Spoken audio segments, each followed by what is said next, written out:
नमस्कार दोस्तों, आज हम आपको लेकर जाएंगे एक ऐसे व्यक्ति के जीवन में जिन्होंने अपनी वैज्ञानिक दिमाग और अद्वितीय कामों से पूरी दुनिया को प्रभावित किया। सच तो ये है, इनको किसी परिचय की जरूरत नहीं है। अपाहिज होने के बावजूद वो जीवन की सारी दुविधा से लड़कर इन्होंने वो हर चीज पाई जिसका लोग बस कल्पना ही कर सकते हैं। कई खोज ऐसी की जो नामुमकिन सी लगती थी।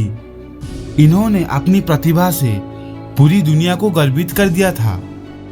उस महान व्यक्ति का नाम है स्टीफन हॉकिंस।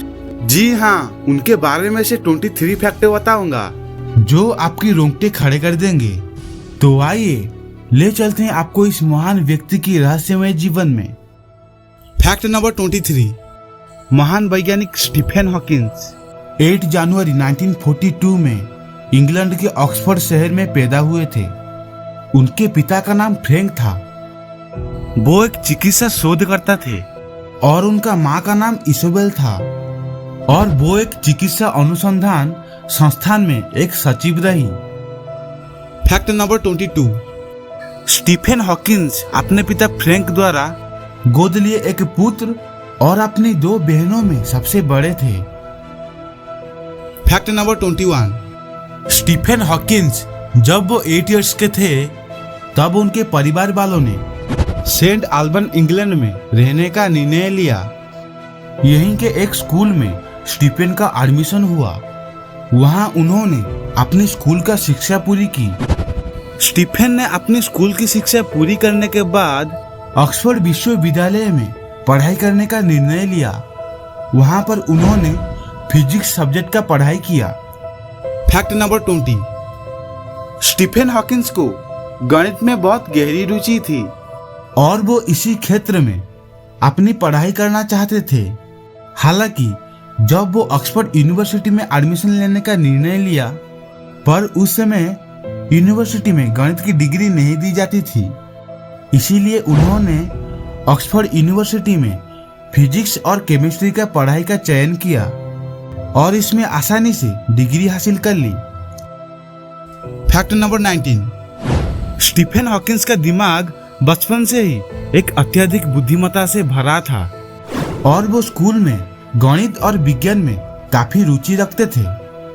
उनकी बुद्धि उनके आसपास लोगों को आश्चर्यचकित कर देती थी और कई बार तो लोग उन्हें आइंस्टाइन करके पुकारते थे। फैक्ट नंबर 18, ऑक्सफोर्ड यूनिवर्सिटी से फिजिक्स में फर्स्ट क्लास की डिग्री हासिल करने के बाद स्टीफन हॉकिंस ने पीएचडी की डिग्री हासिल करने के लिए कैम्ब्रिज यूनिवर्सिटी में एडमिशन ले लिया। फैक्ट नंबर 17, 1963 में स्टीफन हॉकिंस के जीवन में एक महत्वपूर्ण पल आया। जब वो 21 इयर्स के थे तब वो छुट्टियां मनाने के लिए अपने घर आए थे। अचानक एक दिन उन्हें सीढ़ियों से उतरते वक्त बेहोशी महसूस हुई। तब डॉक्टर ने कहा, कुछ नहीं, बस थोड़ी सी कमजोरी है, ठीक हो जाएगा। फैक्ट नंबर 16, स्टीफन का स्थिति दिन ब दिन खराब हो रही थी और वो कोई भी काम ठीक ढंग से नहीं कर पा रहे थे। स्टीफन की बिगड़ती हुई हालत को देखकर उनके पिता उन्हें एक बड़े डॉक्टर के पास ले गए और डॉक्टर ने कहा, स्टीफन को एक मोटर न्यूरॉन डिजीज नामक एक बीमारी है। इस बीमारी का कारण शरीर के हिस्से धीरे धीरे काम करना बंद कर देते हैं। इस बीमारी का कोई इलाज नहीं है और ये बीमारी समय के साथ साथ बढ़ती जाती है और एक दिन सांस की नली बंद हो जाने से व्यक्ति की मौत हो जाती है। फैक्ट नंबर 15, स्टीफन हॉकिंस के जीवन में ALS डायग्नोसिस के बाद उन्हें डॉक्टरों ने बताया कि तुम सिर्फ अधिक से अधिक 2 साल की मेहमान हो। डॉक्टर की ये बात सुनकर उनके छाती पर एक जोर का झटका लगा। हालांकि स्टीफन हॉकिंस की आत्मविश्वासी और साहसी व्यक्तित्व ने उन्हें संभाल दिया।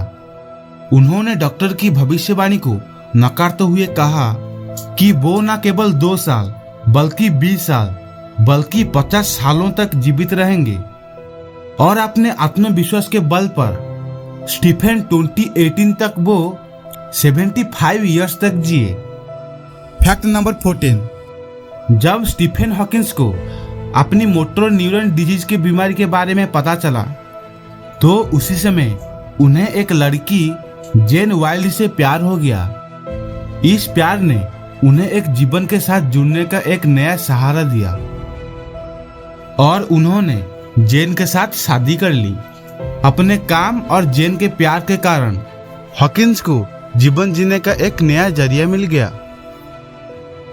फैक्ट नंबर 13, आपको जानकर आश्चर्य होगा कि स्टीफन हॉकिंस का जन्म मॉडर्न साइंस के पिता गैलीलियो गैलीली के मृत्यु के 300 साल के बाद उसी महीना और उसी तारीख पर हुआ था। गैलीलियो की मृत्यु 8 जनवरी 1642 को हुई थी। अब उसके ठीक 300 साल के बाद यानी 8 जनवरी 1942 को स्टीफन हॉकिंस का जन्म हुआ। फैक्ट नंबर 12, हॉकिंस का एक फेमस कोर्स सुनाता हूँ। Remember to look up at the stars and not down at your feet. Try to make sense of what you see and wonder about what makes the universe exist. Be curious and however difficult life may seem, there is always something you can do and succeed at. It matters that you don't just give up.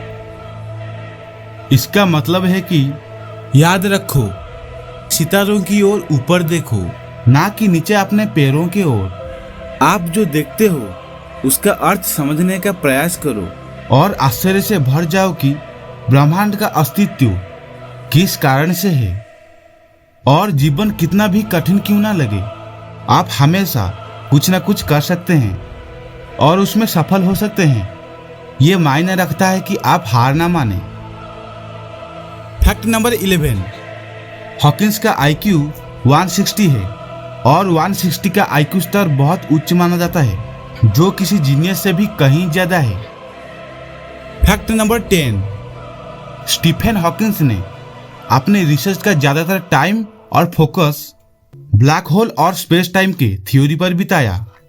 उन्होंने इस field में कई research note प्रकाशित की है जिसमें वो black hole की गुणधर्म, उनके स्वरूप और उनके पर्यावरण के संबंध में नए थ्योरी की खोज करते रहे।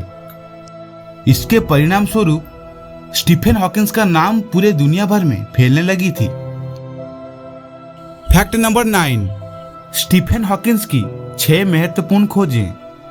पहला, 1970 में थ्योरी ऑफ सिंगुलैरिटी। दूसरा, 1971 से 1974 के अंदर law of black hole machine. तीसरा, 1982 में कॉस्मिक इन्फ्लेशन थ्योरी। चौथा, 1983 में model on the wave function of the universe. पांचवा, 1980 में a brief history of time, उनकी फेमस किताब प्रकाशित हुई थी। छठा, 2006 में top down theory on cosmology. Fact number 8, पहले वैज्ञानिक मानते थे कि ब्लैक होल से हाई ग्रेविटेशनल फोर्स की वजह से कुछ भी बाहर नहीं निकल सकता है, लेकिन हॉकिंस ने इसे खंडन किया और प्रूव किया था कि ब्लैक होल से कुछ भी मात्रा में रेडिएशन निकलती है। आज ब्लैक होल से निकलने वाली रेडिएशन को हॉकिंस रेडिएशन कहा जाता है। ये उनकी सबसे फेमस रिसर्च थी। फैक्ट नंबर 7, स्टीफन हॉकिंस की किताब a brief history of time जो 1998 में प्रकाशित हुई, ये किताब पूरी दुनिया में एक महत्वपूर्ण किताब बन गई और दुनिया भर में धूम मचा दी। इस किताब में उन्होंने कॉस्मोलॉजी के जटिल सब्जेक्ट जैसे कि बिग बैंग थ्योरी और ब्लैक होल को इतने आसान भाषा में समझाया कि एक साधारण पाठक भी उन्हें आसान से समझ सकता है। फैक्ट नंबर 6, स्टीफन हॉकिंस की किताब a brief history of time ने बहुत लोगों की हाथ लगी और ये रिकॉर्ड ब्रेकिंग बेस्ट सेलर किताब बन गई। हालांकि इस किताब में उन्होंने भगवान की अस्तित्व को स्वीकार नहीं किए थे, इसी वजह से उन्हें काफी विरोध का सामना भी करना पड़ा। फैक्ट नंबर 5, सन 1995 में उनकी पहली पत्नी जेन वाइल्ड ने उन्हें डिवोर्स दे दिया और उसी साल हॉकिंस की दूसरी शादी हुई इलियाना मेसन से, जिन्होंने उन्हें 2007 में डिवोर्स दे दिया। इस 2 पत्नियों से उन्हें 3 बच्चे हुए थे, 2 लड़का और 1 लड़की। फैक्ट नंबर 4, स्टीफन हॉकिंस को अपने जीवन में 20 अवार्ड मिले हैं, लेकिन यूनिवर्स के रहस्यों पर पर्दा उठाने के बावजूद हॉकिंस को कभी नोबेल पुरस्कार नहीं मिला। इसकी सबसे बड़ी वजह यह है कि उन्होंने जो कुछ भी किया वो थियोरेटिकल रूप से साबित तो हो सकता है, लेकिन इसका कोई अनुभवजन्य एविडेंस अब तक हासिल नहीं किया जा सका है। फैक्ट नंबर 3, 2007 में स्टीफन हॉकिंस ने अंतरिक्ष की सैर की, जिसमें वो शारीरिक रूप से फिट पाए गए। इस मिशन के दौरान उन्होंने भारी शारीरिक कठिनाइयों का सामना किया, लेकिन वो इस महत्वपूर्ण एक्सपीरियंस को पूरा करने में सफल रहे। फैक्ट नंबर 2, हॉकिंस को एक बार किसी ने पूछा, अगर भगवान का अस्तित्व नहीं है तो फिर दुनिया के हर कल्चर में भगवान को सर्वशक्तिमान और सर्वोच्च सत्ता क्यों माना गया है, और भगवान की कॉन्सेप्ट यूनिवर्सल क्यों है? हॉकिंस ने जवाब दिया, मैं ये दावा नहीं करता कि भगवान का एग्जिस्टेंस नहीं है। भगवान या ईश्वर एक ही नाम है जिससे लोग अपने एग्जिस्टेंस को जोड़ते हैं और अपनी जिंदगी के लिए जिसके शुक्रगुजार होते हैं और अपनी अच्छी लाइफ के लिए जिसके सहारा ढूंढते हैं। लेकिन मेरी अंडरस्टैंडिंग से सोलर सिस्टम के इस तीसरे ग्रह पर लाइफ और अपनी मौजूदगी के लिए फिजिक्स के नियमों का आधार मानना चाहिए, ना कि भगवान जैसी किसी यूनिवर्सल सत्ता का जिसके साथ पर्सनल रिलेशनशिप जोड़कर हम खुद को भुलावे में रखते हैं। फैक्ट नंबर 1, और अंत में हमें जीवन की अंतिम सच्चाई से मिलना होगा, जिसे देखकर पैरों की तले जमीन खिसक जाती है, वो है मृत्यु। 14 मार्च 2018 में इसी दिन 76 साल की उम्र में स्टीफन हॉकिंस का मृत्यु हुआ। उनके परिवार वालों का कहना था कि वो बिल्कुल शांति से देह त्याग किए। तो दोस्तों, आज का वीडियो इतना ही था। तो मिलते हैं किसी दूसरे शानदार वीडियो में, तब तक टाटा बाय बाय।